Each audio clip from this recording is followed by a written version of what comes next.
I still remember the way she laughed that night, carefree, teasing, with that little smirk she did when she thought she was being clever. She brushed her hair back, looked at me and said, "You'll never notice this." At the time I laughed too. I thought she was just being playful, maybe showing off a new haircut or some subtle change in her makeup. We'd been married 5 years. I noticed her, or at least I thought I did. Her name was Emily. She was the kind of woman who could walk into a room and make everyone feel like they'd known her forever. She was smart, quick with her words, and had this energy that made even ordinary days feel lighter. Our marriage wasn't perfect, no marriages, but I believed it was solid.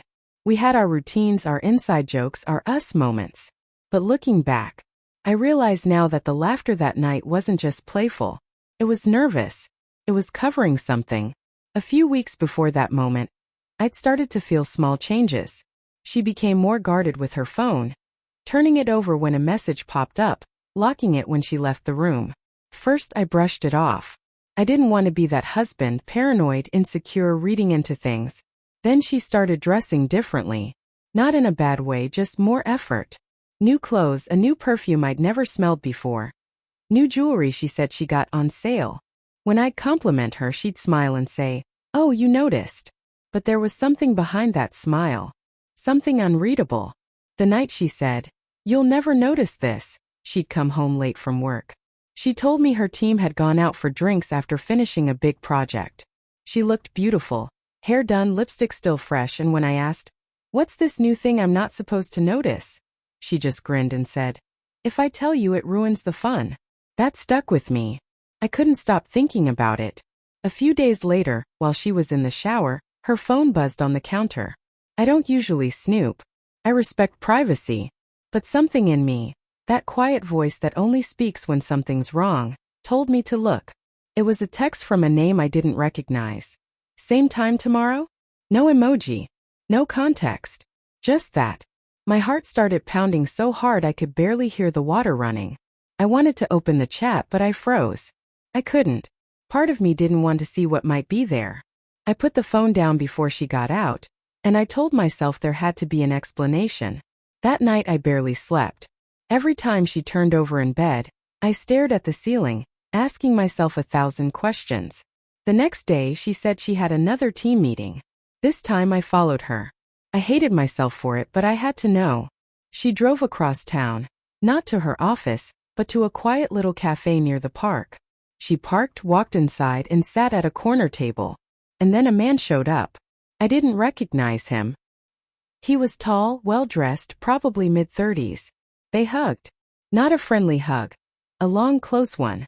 The kind that says everything words don't. I sat in my car watching through the windshield, hands shaking. She looked happy. Happier than I'd seen her in months. They talked for a while, laughed, leaned close.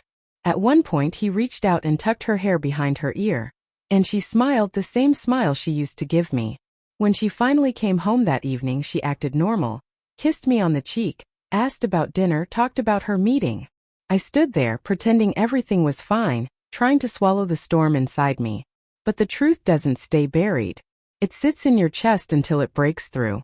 A few nights later I asked her, as calmly as I could, who Tom was. Her face went pale. She stammered, tried to laugh it off, said he was just a colleague. I told her I'd seen them. The color drained from her completely. She sat down, hands trembling, and whispered, "It's not what you think." But then she started crying, the kind of crying that comes from guilt, not grief. She said it started as friendship. Late nights at work. Venting about stress. She said she felt seen again, like someone actually listened to her. And I stood there, hearing every word but feeling nothing. Just numb. Because I'd been listening too. I'd been trying, but I guess I wasn't the one she wanted to be heard by anymore. She admitted they'd been meeting for a few months. That it hadn't gone too far yet. Whatever that meant. She said she'd been planning to end it. That she still loved me. I asked her, "What was it you said that night?" "You'll never notice this." She broke down completely. Through tears she said, "I meant the change in me. I thought I could hide it. I thought you'd never notice how different I felt when I was around him." That line hit me harder than anything else. Because she was right, I hadn't noticed. Not soon enough. We tried to talk, tried to patch things, but once trust cracks, it never fits the same way again. The laughter disappeared. The silence grew louder. A few months later she moved out. Sometimes I still think about her. About that night, that laugh, that stupid line. "You'll never notice this." And she was right. I didn't notice until it was already too late. Now I notice everything. The small changes, the pauses, the distance that grows quietly before it becomes a wall. I promised myself I'd never ignore that voice again. The one that whispers, "Something's off." It's strange. Sometimes the people we love most don't betray us in a single moment. It's in 1,000 tiny moments we overlook. If you've listened all the way till now, thank you. Really. It means a lot that you share these moments with me. Your support, your time, it keeps these stories alive.